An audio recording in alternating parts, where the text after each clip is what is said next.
Hello guys, from 6 and welcome to my review of this, the Race Sim Studio Formula Hybrid 2021, which is Race Sim Studio's look into the future of what Formula 1 could potentially be like. Now throughout this review we're going to be doing a few different things. First off, we're going to be doing a 3-lap race around Silverstone GP against a few AI, just to see how the car races and get a general feel for things. I'll also be talking about the car in a bit of detail and how it feels and stuff out on track, just to give you a bit of reference.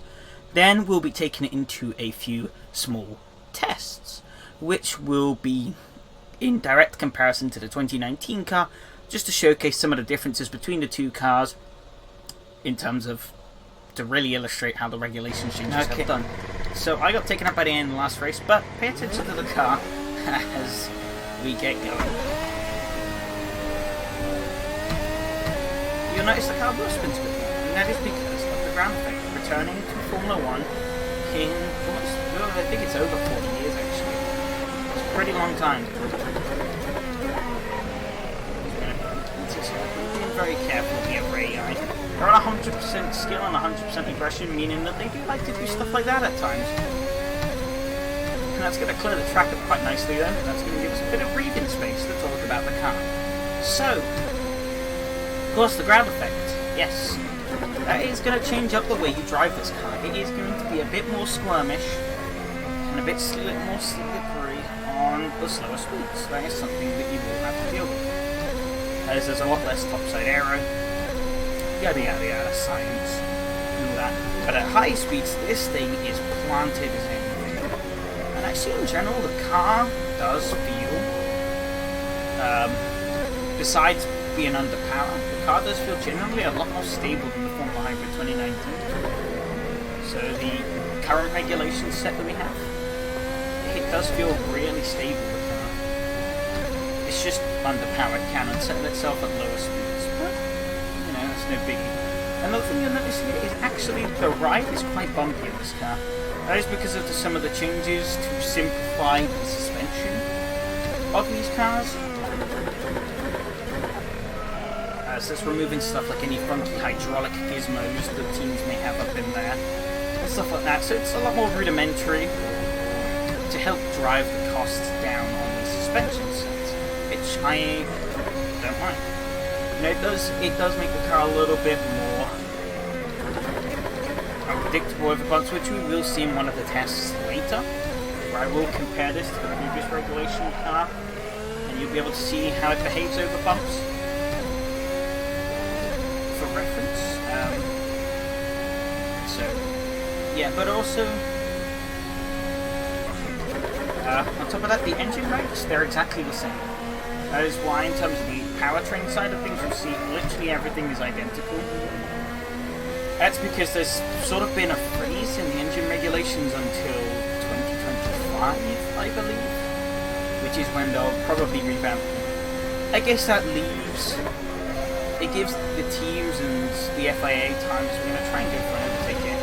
It gives the teams and the FIA time to really flesh out these rules. And to really go in hard there to try and avoid getting taken out. Probably that's going to set us back quite a bit. Get a little bit on the overtake button. Just get a little bit of an aggressive move down into Maggots back into Chapel as we're going to be hit by the AI and taken clean out. Fun. There we go. Yeah, it gives the teams and FIA time to iron out these car regulations. You know, make changes to them where they seem fit. And, you know, this is the first iteration, so there's obviously going to be some issues. But I mean, it's okay for the engine to stay the same. These engines are pretty nice, I must say. I've cranked up this and cranked it down a little bit. Just to get a little bit more power as heat's going. There's a lot of momentum there. Yeah, under braking, this car is phenomenal. All Formula 1 cars are phenomenal under braking. But this, it feels almost next level. It's pretty crazy.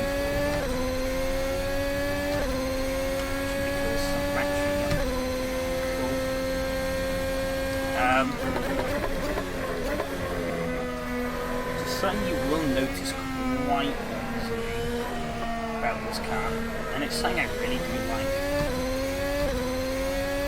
I mean, the sounds as well, you can hear the sounds got a revamp, they sound really nice. But the one thing I will say about this car is, it does, at the minute, it does almost feel a little bit unfinished.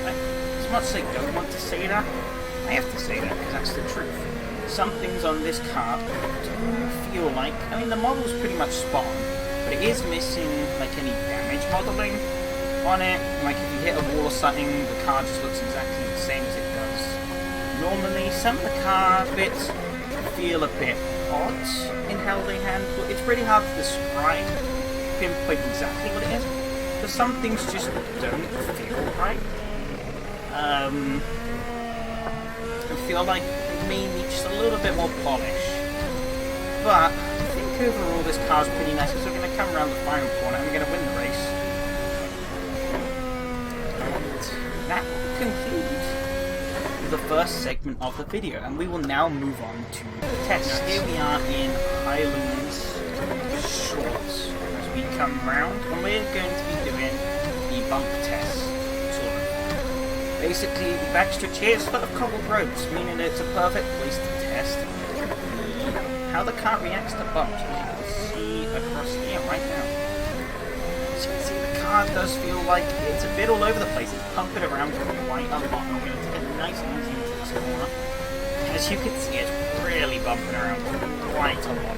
We're going to try and come through here at some kind of speed, but we're going to understeer quite a bit. Here we're in the Formula Hybrid 2019, coming round exact same couple of corners. We come around here. As you can see, the car is... I was able to push the car a lot more. I was really underdragging it there for that corner because, as you can see on the camera, it may be hard to tell, but in terms of feeling, this feels a lot more stable over the bumps than the 2021 car does. Of course, out on the smooth, they feel pretty similar, obviously, as you would expect. Now we take it to Monaco for our next test here, which is Manouverability. As you can see, Formula Hybrid X 2021 has much more of a tighter turning circle and has more rotational degrees on the steering wheel than the 2019 car has. It's also quite a bit shorter, which does give it that extra advantage. And you see, I usually hate this complex of corners. I can just kind of throw the steering wheel around and get around it quite easily. Okay, here we are with the Formula Hybrid 2019 to conduct the exact same test. As you can see, we're struggling a lot more to get around the corner. Basically having to come to a complete stop to get the car turned in fully around the corner. Because we're going to come around these corners as well. Down, out, under the tunnel. Here we go.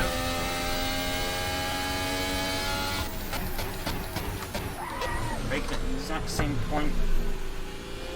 You can get through that still pretty easily, but a lot slower than in the 2021 car. Okay, welcome to the next test. Now, this is a test to compare how well two cars can follow. And we're here at Daytona to make this test extra special. Now what we're going to do is we're going to boost and DRS our way past this AI. And then once we have overtaken them, we're going to let go of the boost and the DRS, and we will try and catch the car's slipstream and tuck in behind them. We're going to try and overtake them here around this corner, so we can let go on the straight. Close the DRS off the boost, because they have the DRS wide open. They're going to have a big speed advantage on us. We're going to tuck in right behind them.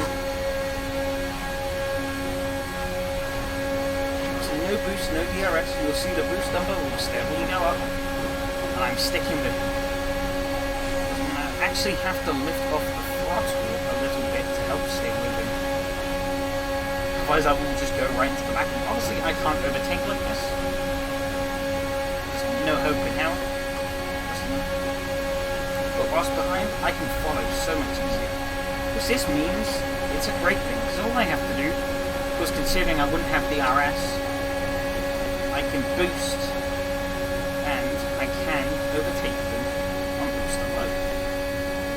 But obviously it does require quite a bit of boost, so the main way you'll be able to get them will be into braking points, but I think this is a really cool test to show just how well you can follow cars with this new package, at least in the sim. Here we go, the exact same setup for the test as we had in the new car, and of course we're now going to clear the AI off the power on the DRS. He is now going to overtake us. We're going to tuck in behind. Can we hold on? See that car in front is just pulling away. We tried to hold on to the slip and couldn't quite catch it. So I used the overtake button.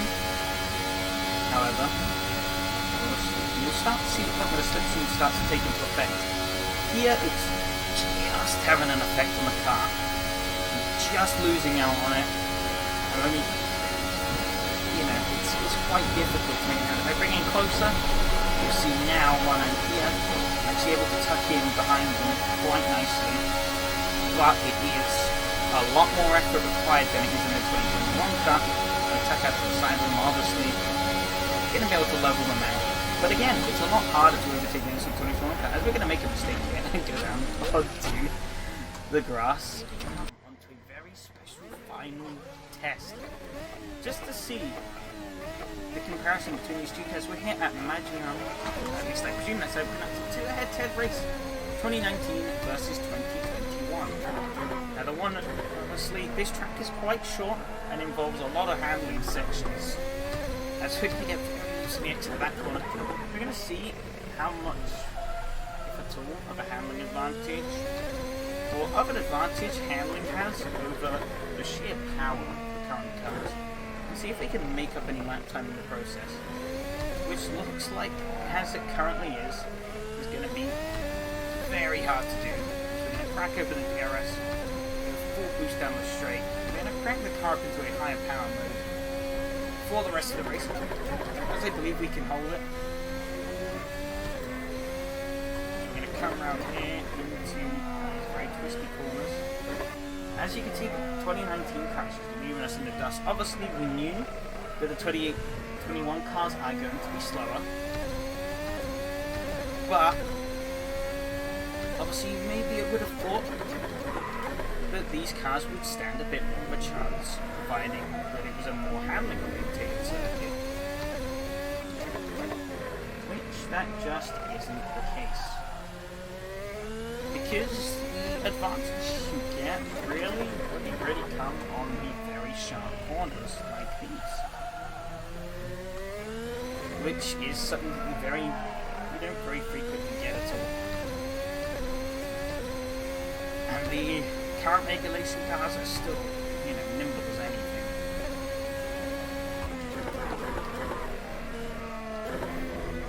I'm trying with all my might to try and hold any sort of a candle to the 2019 car, and it just isn't working. So there. I mean, of course I do suck, but as I proved earlier, the AI aren't any better than me, so it's pretty indicative that we finished 8 seconds behind the 2019 car. So, I think that wraps it up. To summarize, this car is pretty awesome. As I said earlier on, I feel like it needs a little bit more polish, but I think it's still worth it in its current state. It is something truly unique, and I've probably said that about the Formula Hybrid 2019 too, but this car, it's a completely different experience to the current generation of Formula 1 cars that we have. So I'd recommend you try it. And I really hope RaceSim Studio do push some updates to just fix the very minor issues I have with this car. But I think this will be a lot more fun to take into races, as overall it is a much better car for racing, as that is literally what it was intended to do. So, I'll leave you to it now. If you did enjoy, like you appreciate it. If you're new, subscribe, very appreciated as well. I guess that's it for now. Goodbye.